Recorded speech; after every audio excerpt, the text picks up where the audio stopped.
Hey y'all, it's Mr. Delot, and today we're talking about some stuff in the lead up to World War II, just a little bit more with isolationism and specifically what goes on in Europe before the war actually starts. So remember, in the United States, we're still pretty much in just hardcore isolationism. Most Americans do not want to get involved in Europe's problems, even when they start to happen and affect everything around the world, right? And this is all part of like the prevalent and accepted idea in the 30s that World War I was a really terrible mistake, right? World War I was not fun the first time. Nobody wants to get involved in a second one. And remember, even in the first war, Americans did not really want to get involved until Germany started pushing our buttons and forced us to get involved. And in politics, I mean, like Congress in particular is really anti-war and really isolationist in the 1930s.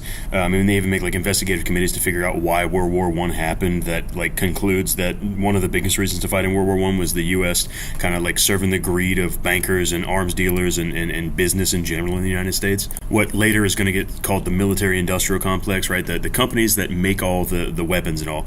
And that committee is going to influence isolationist legislation for years.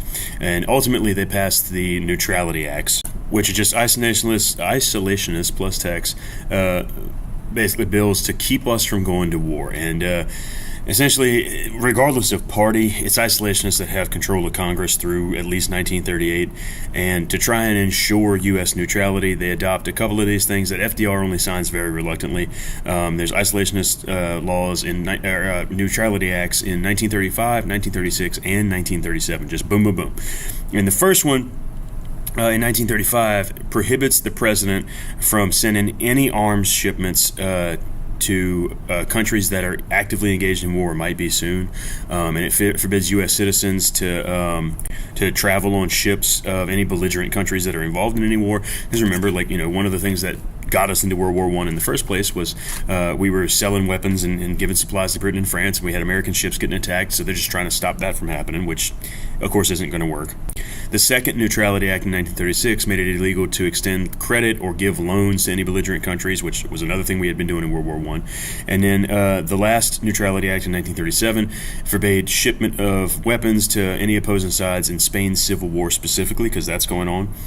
And FDR is going to do a lot, everything that he can to try and get around these neutrality acts, which we'll talk about in the next video. But anyway, speaking of Spain's Civil War, this goes on from 1936 all the way up till 1939. And essentially it's a bunch of Spanish rebels that want to overthrow the monarchy and make a republic against a whole bunch of people that are Spanish nationalists that want a nationalist government. And essentially, it's the big ideological struggle in the lead up to World War II, right? The forces of fascism on one side, that's going to be the nationalists, because remember, fascism is extreme nationalism.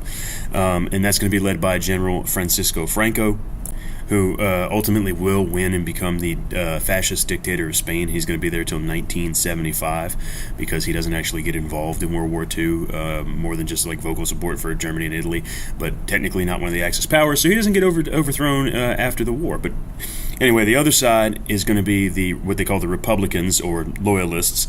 This is just everybody that's not nationalist fascists in Spain. So actual Republicans, socialists, communists, monarchists, anybody that's not fascist. And as we've seen in the Russian Civil War and as a lot of civil wars go on, when you have one side, in this case a nationalist, that's got a clear goal, and then the other side is just everybody else, all these different factions, usually they're not very cohesive in what they're trying to do, and that's one of the things that leads to them losing.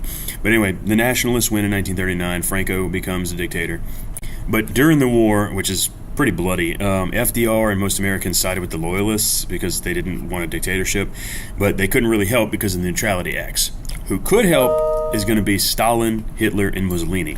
Hitler and Mussolini send a lot of weapons and money and everything, and even like German Air Force attacks on two Spanish towns. Like Pablo Picasso's got a really famous painting called Guernica that shows some of the destruction of a bunch of German planes bombing a Spanish city. The Condor Legion is what that's called, the German fighters and bombers and everything in Spain. And then Stalin also sends a bunch of tanks and money and stuff to help the Republicans, and it basically is like the prelude to World War II, where a bunch of Russian tanks and soldiers and equipment and everything are fighting against a bunch of Italian and German fascist troops on the other side. Anyway, because all that's going on, and then again all of the aggression that we've seen Japan, Italy, Germany doing during this time, by 1940, the isolationists are worried that FDR is pretty pro-British at this point, because he is. And in 1940, I mean, World War II's already started. This is September 1939, World War II starts. And so the isolationists in Congress start to go, oh man, like, I feel like the president's trying to get us involved. And so to publicly rally support for opposition to FDR and for opposition to joining World War II, they form the America First Committee. They get speakers like Charles Lindbergh, great, American folk hero at this point, daredevil and everything, who has a lot of Nazi sympathies, to be totally honest, and other isolationist politicians and everything travel around the country and warn against the folly of joining a second European war. And there are a lot of people that didn't want to go to war still, okay? But like in the first one, somebody's going to force our hand. Once Pearl Harbor happens, there is no way that we're staying out of this thing. You can't attack American ships, you can't kill American sailors without a response. Anyway, to get into the outbreak of war and some of the lead-up stuff here, most of it is just like German and Italian and a little bit of Japanese aggression.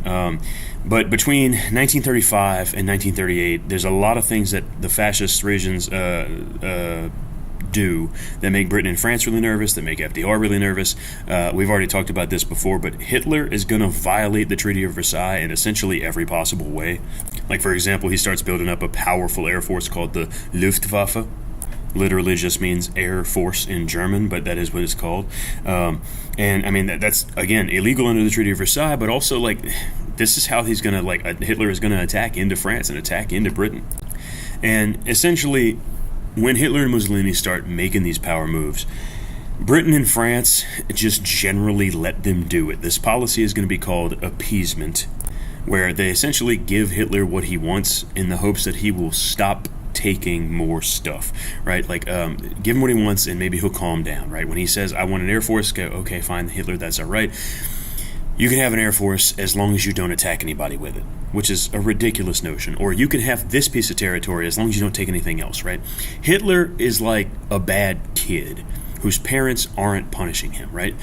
Why? Because Britain and France don't want to fight another war. That's their biggest fear at this point. And they feel like if they don't give in to Hitler's demands, that they're going to have to fight him. And they're hoping, kind of beyond hope and really unrealistically, that if they give in to what Hitler wants, that they won't have to fight World War II. But of course, it doesn't work. Like, think about if there was, if there's a little kid that won't clean his room, and their parents go, hey, look, Johnny, we need you to clean your room. And the kid throws a temper tantrum and stamps his feet and cries, and the parents go, oh, wait, never mind. I didn't realize it was like that, bud. And he doesn't have to clean the room. Tomorrow, when the room's still dirty and the parents tell the kid to clean the room, what happens? And it's the same thing with Hitler. When they give in to his first few demands, it just emboldens him and makes him ask for more. He knows that Britain and France are terrified of a war, and so even later, when there's some serious stuff that goes down, which we'll get into in a sec, when Britain and France go, Hitler, you can't do that, he says, what are you going to do, fight me over it? And of course, they back down. Now, real quick, before we get into this with Hitler, Mussolini and the Italians are actually the first ones to kind of breach the peace in Europe in 1935. Mussolini invades Ethiopia, which had honestly been a little bit of a stain on Italy's nationalistic honor since the 1890s, because Italy had failed to conquer Ethiopia back in 1895, the only European country not to be able to take over a place in Africa. And so Mussolini's trying to prove that Italy is strong and to prove their military might, which is a very fascist thing to do. So he sends Italian troops in to invade Ethiopia, and of course the League of Nations, the United States, we all objected to it, but we don't do anything to stop them. Italy gets Ethiopia after a year of really bloody fighting, where they're sending in Air Force bombers and using flamethrowers and tanks and stuff against the Ethiopians, even poison gas, which they weren't supposed to be doing. But as usual, the League of Nations is useless in actually stopping this. Now, for Hitler and the German expansion before the war, and you do need to know that what we're talking about today is before World War II, he takes a lot of stuff piece by piece before the Allies, before Britain and France managed to make a move against him. And the first one is technically also in 1935. This is when Hitler orders the reoccupation of what's called the Saarland. It's a very small region border region of Germany next to France that they were supposed to let French companies go in and run the businesses and the mines and everything. Hitler takes that back, and when Britain and France don't do anything, he goes, okay, cool, I can get away with a lot. And so the next year in 1936, and this is the first big one, Hitler reoccupies the Rhineland. If you remember, this was the huge border region in Germany that, under the Treaty of Versailles, they weren't allowed to control, and certainly weren't allowed to really put troops in at all. But Hitler orders the German troops into the Rhineland. And They had orders to immediately retreat if France or Britain made any moves on them, but they don't. France is too scared of another war to stop Hitler from doing it. France's logic at this point is essentially, let Germany do it because it's really already part of Germany, so there's no real reason to stop him from doing it. Like the Treaty of Versailles is bendable, is flexible, right? Like we can let Hitler have the Rhineland. What could possibly happen? Especially because France has this false sense of security because they've built the Maginot Line. This was a massive series of like static fortifications between the French and German border, and you see on this map right here.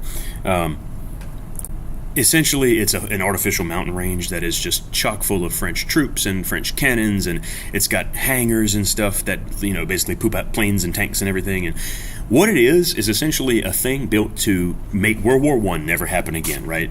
In trench warfare, this thing is an absolute beast. There is no way that somebody would have been able to get through this using World War I tactics. But the problem is, this is a concept called fighting the last war, where in military theory, like generals, after a war ends, just like use tactics and strategies and everything from the last war. France spends a whole bunch of money building the Maginot Line because they're expecting trench warfare to be the way that World War II gets fought, and it just isn't. And on top of that, you can see on this map, they only really fortify the part in between Germany and France. What about all this stuff over here in Belgium? What could possibly go wrong, right? There's no way the Germans could go through Belgium. They've never done that before. It's exactly what Hitler does when World War II starts. Anyway, because Germany gets away with taking the Rhineland, Hitler is emboldened to do even more than this. Later in 1938, he takes over Austria, which, if you remember, was again something that the Treaty of Versailles forbade. And there's 6 million German-speaking, schnitzel-eating Germans in Austria. And remember, Hitler himself is from Austria. And Hitler and his troops just march in unopposed and take it. This whole thing is called the Anschluss, the Union, essentially, and nobody stops them. Basically, France and Britain are like, Austria's basically all Germans anyway. Hitler's Austrian. Like, there's nothing wrong with them adding this little old Austrian chicken leg on the map right here. Not that much territory. Everybody's already German. And if they want to do it, I mean, hell, self-determination, right? If the Austrians want to be part of Germany, then let them do it. This is dumb, but that is the way Britain and France think about it. While that's going on, Japan invades China full scale this time in 1937. They go in and there are a bunch of incidents that happen in the start of the Second Sino-Japanese War, which some people consider the start of World War II, because when Japan does this, they don't leave. They just stay in China until the end of the war. There's a U.S. gunboat that gets attacked by Japanese planes mistakenly, and we almost go to war with Japan for a second, but then they apologize really quickly, and we go, okay, wow, sorry, Japan, we didn't think it was serious, but like, thank you for apologizing, and we don't go to war because isolationism. There's also a lot of Japanese atrocities committed. The most famous is the rape of Nanking, where Japanese troops get in and rape and murder hundreds of thousands of Chinese in the city of Nanking. And we'll get more into Japanese atrocities later. But anyway, the next piece of Europe that Hitler takes is the Sudetenland, which is the border region of Czechoslovakia. On this map right here, it's this kind of like edge piece that, you see how Austria looks like a chicken leg? Czechoslovakia looks kind of like a long chicken leg. Sometimes you eat the whole chicken leg and then you eat just the skin. If it helps you to think of it this way, Hitler goes in and eats just the skin off the chicken leg of Czechoslovakia first to see if he can. And the reason he wants the Sudetenland is, again, nationalism. He's doing the same thing. Austria was all Germans. He thinks he can add them to Germany with no consequences. The Sudetenland had 3 million German speakers in it. So he just marches in and takes it over. The difference is Czechoslovakia is not overall as a country willing to join Germany, so Britain and France do protest Hitler's seizure of the Sudetenland. And there's a very real chance that World War II could have broken out right here because Britain and France don't want Germany to invade Czechoslovakia. However, they're still too scared of another war with Hitler to do anything serious about this. Ultimately, what happens is the British Prime Minister and French President call a meeting with Hitler. They have what's called the Munich Conference in 1938, where Edouard Daladier, who is the French president, and Neville Chamberlain, the prime minister. It is not Winston Churchill yet. Don't put that evil on my man. All right, it's Neville Chamberlain and Edouard Daladier who sit down with Hitler and Mussolini, where Britain and France agree to let Hitler have the Sudetenland as long as he promises not to take anything else, and they make the Munich Agreement. They sign this piece of paper, and Hitler promises, I will never take anything else. This will be my last territorial demand. Neville Chamberlain takes the piece of paper home, waves it around, says, we have achieved peace in our time. We will never have to fight Hitler because he promised not to do anything else. shockingly, Hitler takes the rest of Czechoslovakia just a few months later, and then in 1939 he invades the rest of Poland. They're going to move in a big counterclockwise circle around Europe: Austria, Sudetenland, Czechoslovakia, Poland. And then the invasion of Poland on September 1st, 1939 is the official start of World War II, because by that point Britain and France just can't ignore it anymore, pretty much. And then even after that, Hitler takes Poland and he goes all the way up through Denmark, Norway, the Netherlands, Belgium, and France, back around the other side. Huge counterclockwise circle where he conquers all of Europe. And what are we doing about it, right? We don't do anything. With all this, the early stuff at least, the United States is just like, man, like we really don't want to get involved in any more of Europe's problems and European wars, or for that matter in Asia. So we start with, FDR is going to call quarantining Japan. He drops the idea because there's a really negative reaction of really getting involved at all, although eventually we will cut off Japanese oil and steel supplies from the United States, which causes Pearl Harbor, but we'll get into that later.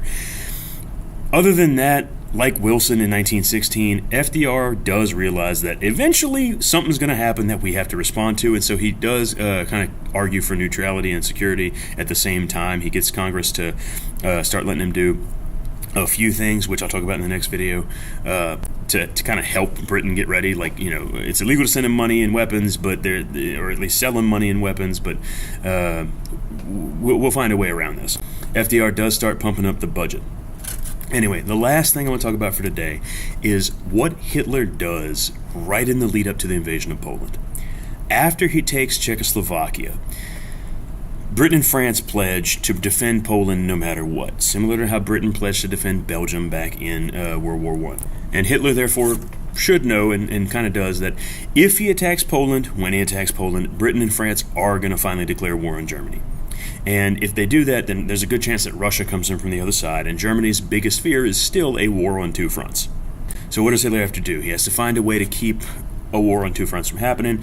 Britain and France are clearly not going to ally with him at this point, so who does he go to? The other evil dictator in Europe, Stalin. Hitler and Stalin make a secret deal called the Nazi-Soviet Non-Aggression Pact, or the Molotov-Ribbentrop Pact. It's named after Vyacheslav Molotov, who was the Russian, or the Soviet foreign minister, and Joachim Ribbentrop, who was the Nazi foreign minister that make the actual deal. But what this was a deal that Hitler and Stalin wouldn't go to war with each other, and ultimately when Hitler invades Poland, Stalin and the Soviets come in from the other side, which a lot of people don't remember, but the Soviets and the Nazis were on the same side for the first 2 years of the war. Anyway, we'll talk more about that soon.